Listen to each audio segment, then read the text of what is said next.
Welcome back, food lovers. For those new to my channel, I'm Adnana and I'm happy to meet you. I post weekly recipes and today's food inspiration is about this creamy avocado dip.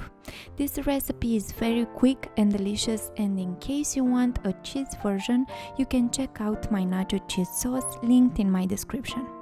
Peel and add in a food processor 1 medium avocado,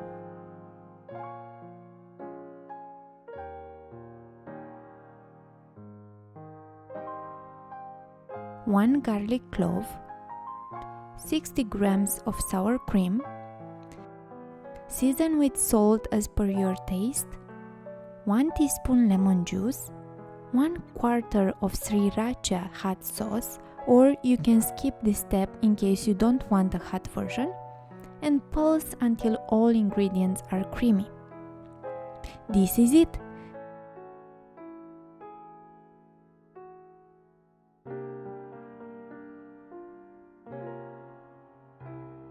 Season with black pepper,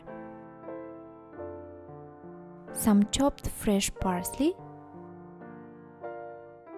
and some paprika, and enjoy it with nachos while watching a good movie or with your friends. Take care, my dears, and don't forget to give a thumbs up in case you like my recipe. With love and gratitude, Adnana.